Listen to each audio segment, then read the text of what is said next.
Episode 2, धुंधली लकीरें। अगली सुबह जब अलार्म बजा तो सुधा ने उसे बंद नहीं किया। वह बजता रहा। अजय ने नींद में कुनकुनाते हुए चादर चेहरे पर खींच ली और झुंझलाकर बोला, सुधा, ये शोर बंद करो। क्या सो रही हो अभी तक? सुधा बिस्तर के किनारे बैठी थी। उसकी आंखें लाल थी, जैसे पूरी रात उसने जागकर काटी हो। उसने बिना कुछ बोले अलार्म बंद किया और चुपचाप उठकर बाहर चली गई।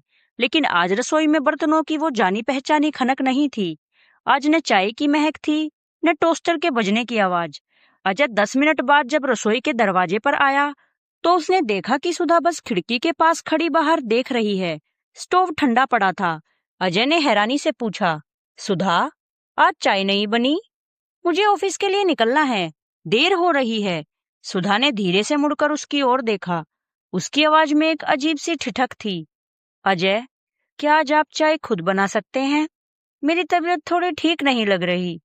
अजय के चेहरे पर ऐसे भाव आए जैसे उसने कोई नामुमकिन बात सुन ली हो। मैं? पर पर मुझे तो पता भी नहीं कि अदरक कहाँ रखी है। और राहुल का दूध। सुधा, ये क्या मजाक है? थोड़ी सी थकान है तो दवा ले लो, पर काम तो रुक नहीं सकता ना। सुधा की आंखों में एक पल के लिए चमक आई और फिर बुझ गई। उसने कुछ नहीं कहा, बस आगे बढ़ी और केतली में पानी चढ़ा दिया। सुधा, अदरक उसी दराज में है जहां पिछले 10 साल से रखी है। अजय, अजय, तुम आज चिढ़ क्यों रही हो? मैंने कुछ गलत तो नहीं कहा। घर की व्यवस्था खराब होती है तो झुंझलाहट होती ही है। सुधा, धीमी आवाज में, व्यवस्था घर की खराब हो रही है या आपके आराम की? अजय ने सुना तो सही, पर अनसुना कर दिया। वह ऑफिस के लिए तैयार होने चला गया। राहुल भी किचन में आया और नाश्ता न पाकर मुंह फुलाने लगा। सुधा ने चुपचाप उसे कॉर्नफ्लेक्स दे दिए। वह देख रही थी कि कैसे उसके घर के लोग उसके बिना एक कदम भी नहीं चल पा रहे थे। फिर भी उसके वजूद की कीमत सिर्फ एक सुविधा से ज्यादा कुछ नहीं थी। दोपहर को जब घर फिर से शांत हुआ, सुधा ने अपनी पुरानी डायरी निकाली। उसने अपनी अलमारी के सबसे ऊपरी हिस्से से, जो सालों से नहीं खुला था, कुछ पुराने रंग और ब्रश निकाले। रंग सूख चुके थे, पत्थर की तरह सख्त। उसने उनमें थोड़ा पानी डाला, उन्हें सहलाया, जैसे किसी पुराने दोस्त को नींद से जगा रही हो। उसने एक सफेद कागज मेज पर बिछाया। जैसे उसने पहला ब्रश चलाया, उसके हाथ कांपने लगे। उसे लगा जैसे वह कोई अपराध कर रही हो। तभी उसकी सासू माँ, जो दूसरे कमरे में आराम कर रही थी, बाहर आई। उनकी नजर मेज पर फैले रंगों पर पड़ी। सासू माँ, ये क्या हो रहा है बहू? दोपहर के खाने की तैयारी नहीं करनी? दाल अभी तक नहीं चढ़ाई तुमने? सुधा, माँ जी, बस थोड़ी देर, मैं कर दूंगी। मैं जरा ये। सासू माँ, बात काटते हुए, ये क्या बचपना पाल लिया है इस उम्र में?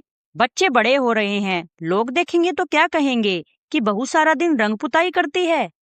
सुधा, घर गृहस्थी में ये सब शोभा नहीं देता। जाओ, हाथ मुंह धोकर रसोई संभालो।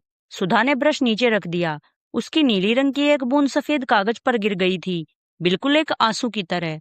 उसने सासू माँ की बात का कोई जवाब नहीं दिया, लेकिन आज उसकी आंखों में समर्पण नहीं, बल्कि एक सवाल था। शाम को अजय घर आया तो उसने देखा कि सुधा बालकनी में चुपचाप बैठी है। घर में अंधेरा था, सिर्फ एक छोटा सा 0 वाट का बल्ब जल रहा था। अजय, ये घर में अंधेरा क्यों है और खाने की महक नहीं आ रही? सुधा, तुम कहाँ हो?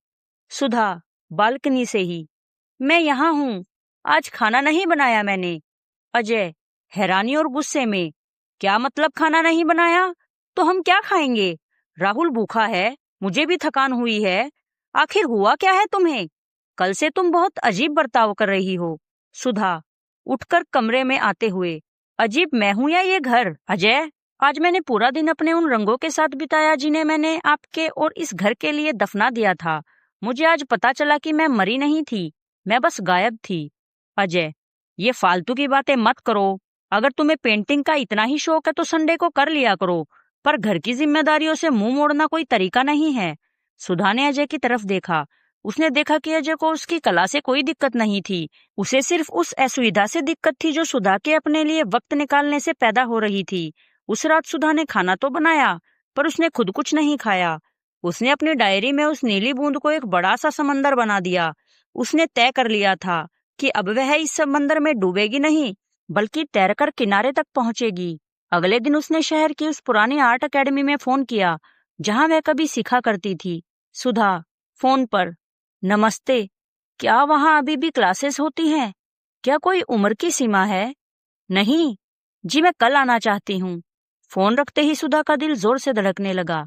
उसने एक बड़ा फैसला ले लिया था, जिसके बारे में उसने अजय को अभी तक नहीं बताया था। उसे पता था कि आने वाला कल एक बड़ा तूफान लेकर आने वाला है।